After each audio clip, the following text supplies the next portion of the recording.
I'm Cynthia James, and this network is about changing lives one woman at a time.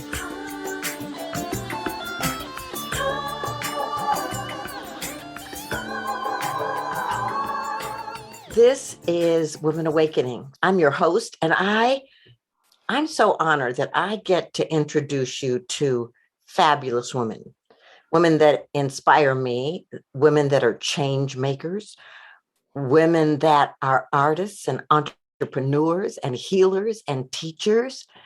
And they're examples of what you get to do in this world when you stand in your power, because that's what you're here to do. So we are on Spotify and iTunes, Amazon, iHeart, YouTube. Subscribe, come back every week and meet an extraordinary woman. So my guest today is Martha Reich. She's a singer-songwriter and a certified music practitioner. She's an award-winning Santa Fe-based singer-songwriter and multi-instrumentalist. I've been to her home, and her walking into her space is like incredible, right? She's been an opening act for several well-known artists and performed at the Sundance Film Festival. Originally from New England, she received a BFA in illustration, but music called her, and she relocated to Santa Fe in 1999, where she has since released 5 CDs, including the award-winning album entitled Brave Bird. That release, Brave Bird, was described as, listen to this, stunning and heartbreaking by Americana Highways, and earned a gold medal for Female Vocalist in the 2018 Global Music Awards, as well as the LA Critics Award for Best Folk Artist. She is a certified music practitioner playing for hospital patients, those in hospice, and people living with Alzheimer's and cancer. Her music can be heard on Pandora, Women of Substance Radio, as well as national and international radio shows. Well, welcome, Martha. Thank you, Cynthia. It's so wonderful to be here and see you and speak to you. I'm honored. Well, I'm honored to have you here. I mean, what I love about your life is that you've designed it your way. And that's awesome. But I want to know, where did you come from? I mean, were you a musician when you were growing up? Well, I grew up in the country, and there really, I think till I was about 8, and then we moved to the suburbs of Connecticut. But I did not grow up in a musical family. Actually, I had a cousin that was extremely talented, sang and played piano, but I was like, I don't know. But when I got a little bit older, like preteen, I was a very sensitive kind of kid, and it was very important for me to express myself, but I was also really shy. So I started writing poetry, and then I got it in my head, that's right, I was about 9 years old, and I just wanted to play guitar. I don't know where that came from, to be honest. So I had guitar lessons, and I started playing guitar. And then eventually I was like, hey, maybe I can put these lyrics to music, and there we go. Well, that's incredible. And so when you were learning and when you were starting to put things together, did you think about recording? Not really. That, as I was growing up, I was recording. I mean, it wasn't recording. I was writing and playing music, and I just really enjoyed doing that. But when I started seeing other people, and actually a lot of women were very influential for me, playing at like coffee houses.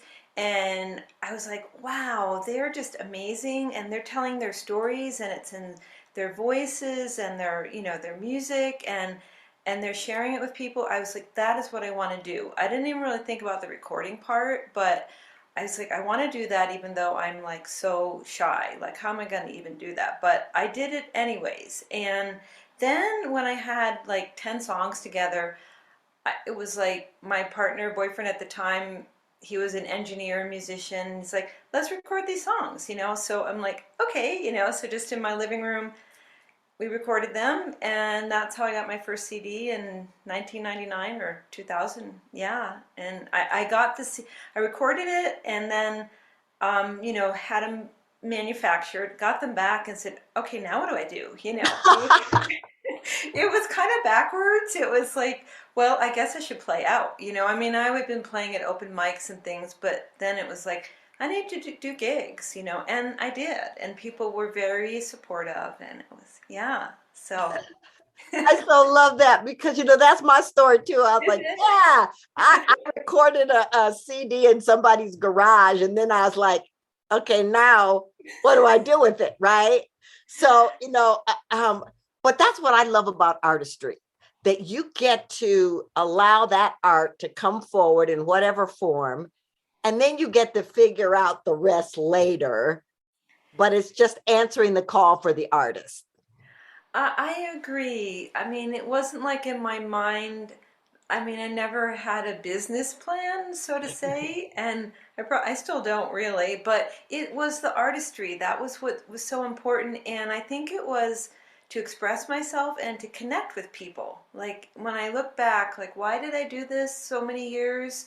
Like no matter what was happening, it was that connection. And you know, in the days when, and I know it's happening again, but when I could actually play in front of somebody, it's really magical. And the music for healing and transition, that came later that I discovered that, but that is very, very special to me. So, Well, I want to talk about that.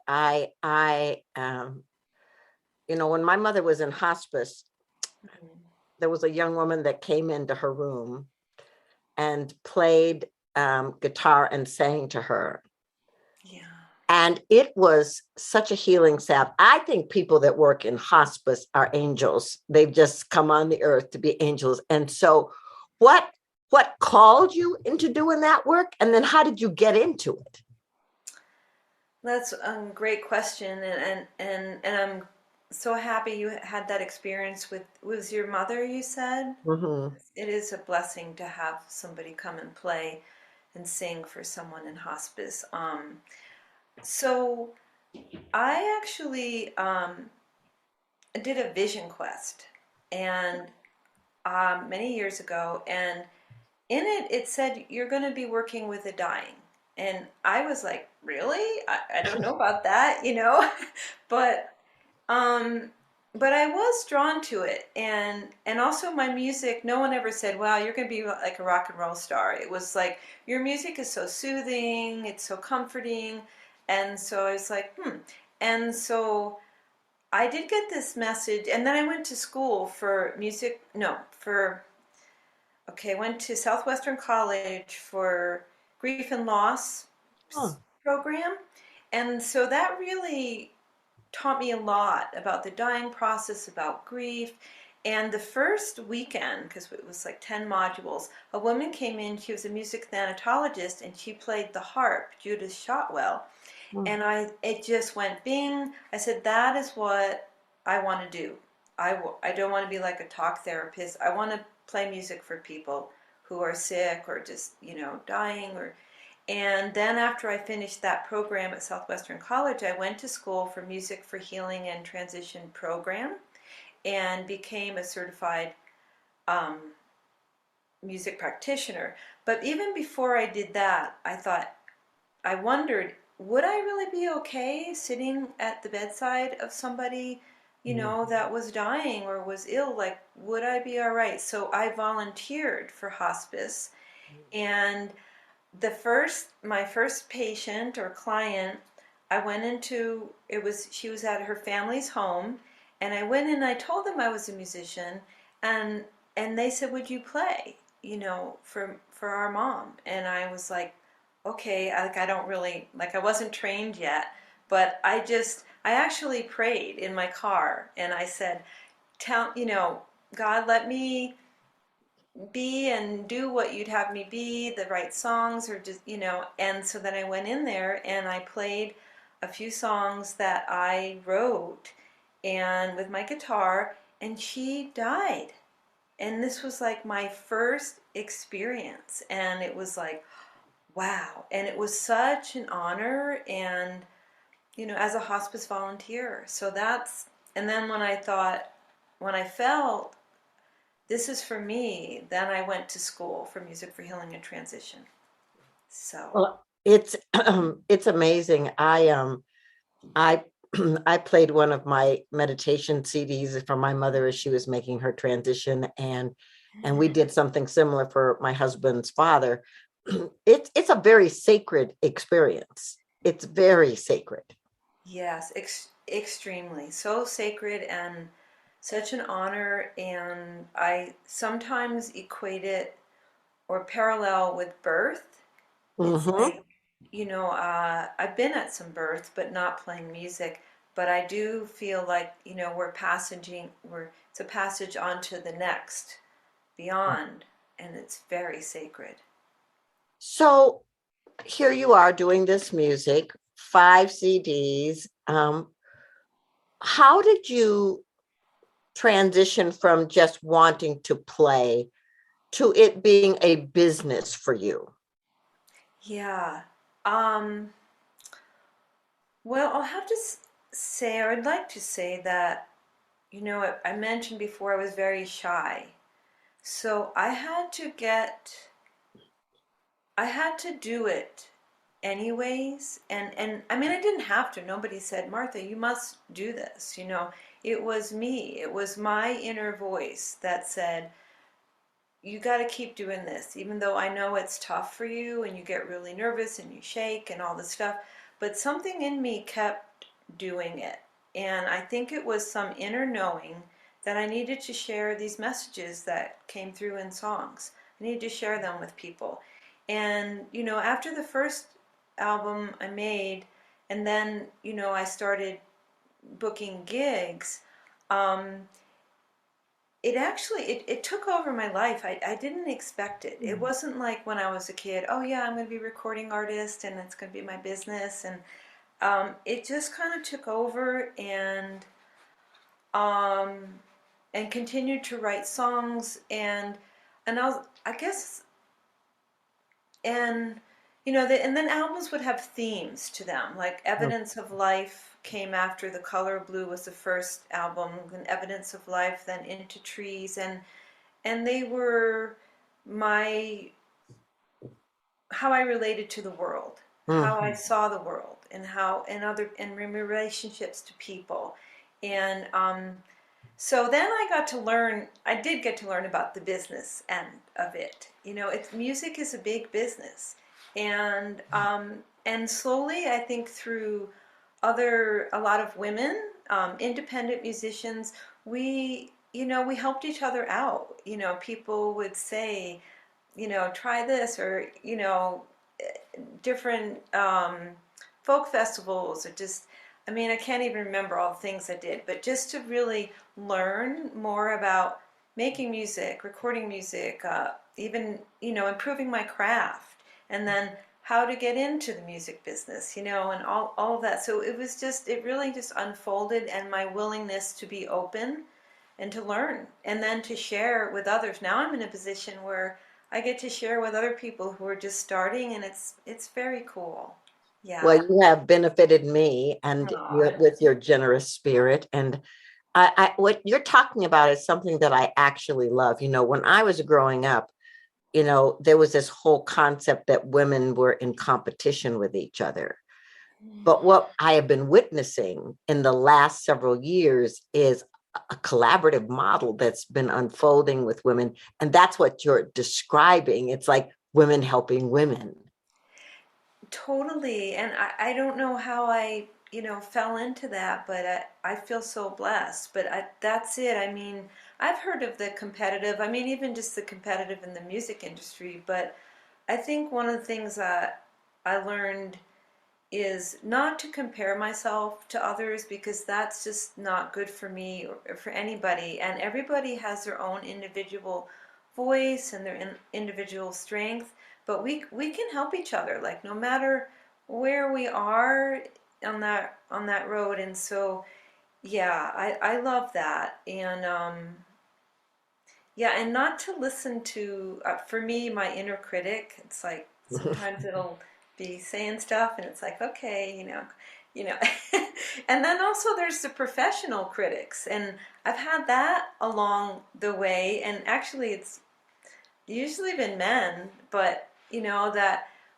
I mean, sometimes it's been rave reviews, and that's lovely. And then sometimes it's been like, not liking it so much or something, but which is heartbreaking. But it's like you just gotta let it go. But the part about oh yeah, collaborating, like that's been most recently, like working with other people. And there's actually a woman recently that Renee, I forgot her last name, but asked me to write lyrics and maybe music for one of her instrumental piano songs. And it's like, I love that. That's really, Yes. yeah, really Yes. cool. Well, I just think it's so wonderful to play together and create together. Yes. I want to talk to you because you are in a very beautiful relationship with a very successful person in his own right, and Yes. you are successful in your own right.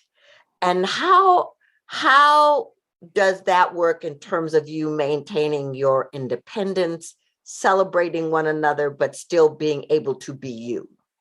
I love that those questions, Cynthia. Um, yeah, my husband Greg, he's an amazing man, and when I met him, I didn't even know what he did in this world. So I totally fell in love with him for just the being that he is, and then discovered all the amazing things. But we met when I was playing music. So um, I'll say that I've always been very independent, um, even before I met my husband, um, and I still am. And But I think what I've had to learn is that um, we each have our strengths and our gifts to share with the world, and um, it's important. I can forget that sometimes because he is very amazing, and but we all have our own ways, and he has his way of sharing knowledge and research, and I have my way. And I think that is the thing, in relationship, either it be marriage or partner or friendship, that we all need to remember that we each have our gifts and our strengths, and to share them, the best we can. And then I think also when we're in that individually, we can also work together. I mean, I've played music with Greg. He's played with me. I've been on shared stage with him, and he's joined me at concerts I've put on, and he's been on my album. So, um, yeah, I think, and to talk to each other and communicate each other. Like when we have difficulties, or it's like, okay, what's going on?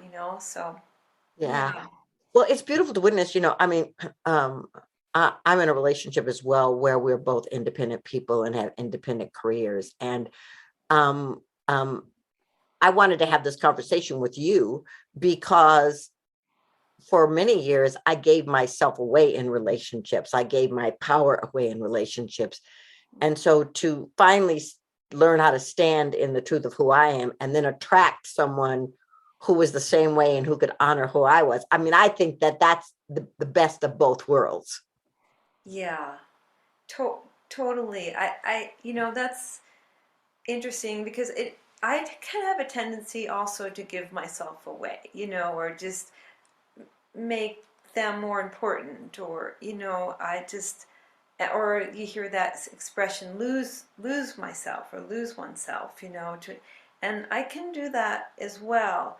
But I think what happens is when I do, it's like, oh wait, I can catch myself and go, look what's going on, and then I go step back and remember, who I really am, and like you say, our own power and our own strength. So, I mean, I'm human. I can go all over the place, but I think, yeah, that's so important. And Gregg really respects and honors what I do in the world, and I do for him. And I think that's very important. And he's very supportive. I mean, he's gotten me so many instruments, and he's just, yeah. So I think that's really wonderful when you have that in relationship. It's hard to do what you do if you don't, I think, if you don't Right. have that Well, sense of it. yeah. And here's the thing, I think that that's what the universe is asking for, the balance of the masculine and the feminine. And so to witness it in a couple, in a relationship, is just so inspiring, because it says, oh, look at possibility. We can have this. It doesn't have to be one high, one low, or, submissive or any of that. We get to take this ride together. Right. Exactly. Yeah. Yeah. So I want to know, how do people find you and get all of your music? All 5 of them, ladies. um, well, I think the best thing is to go to my website, which is marthareich.com, and it's REICH, and you can sign up, you can listen to music, and um, if you sign up, I send out newsletters. I'm quite behind in that, but yeah, that's how they can find me and write to me. Yeah. Listen, ladies, and I hope you will. I mean, it is so inspiring to see someone be able to bring their soul energy, their soul calling to artistry. And so I'm loving that you do this, and I love your music. When we were driving back from Santa Fe, we were playing you all the way. So it's just wonderful. So I asked my guest the same last question. This show is called Women Awakening.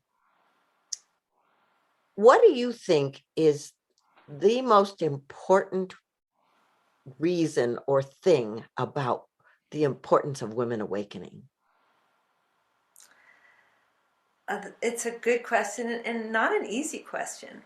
I think for myself, it goes in cycles, and I can be going along, and I think everything's cool, and then all of a sudden I'm like, whoa. So and maybe something painful happens, something difficult, but usually that is my awakening. It's like, what is that trying to show me? And especially if it's something that repeats itself. Like, I can be like, what? Do I have a thing on my forehead that says do this? It's just like, do I have a sticky note on there? But then I'm realizing, well, it's trying to tell me that you need to address this issue within myself, and so to me that's an awakening.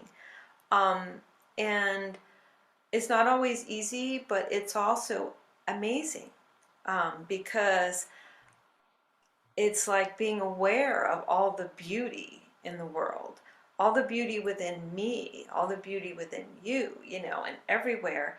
And I have to be open-hearted, open-minded to new ways of thinking, new ways of being. And, sometimes it might be easier just to keep going along, but it's actually not. So I think it's just for people when they're feeling challenged, or women feeling challenged, to see what is the opportunity here. What's the opportunity? What am I being shown? And can I be open and have the strength and courage to wake up to something new? So. Oh, Martha, that's beautiful. And I think challenges are awakenings. They're portals of transformation. So how beautifully put. Well, I want to thank you for being here. I want to thank you for what you give to the world. Thank you so much, Cynthia. It's really been an honor, and just love talking to you and sharing. And I love your music too. Thank you. Yeah, it's beautiful. Okay, ladies, so I'm going to say the same thing that I say to you every week. Remember who you are. You're a masterpiece that is unfolding, evolving. You're extraordinary. You're unique. There is not another you on this planet in any way, shape, or form. And so you are invited to step into the truth of who you are and shine your light, because you are needed, because you are important, because you are essential. Thank you for being here. I'm so excited to be with you, and I will see you again next week.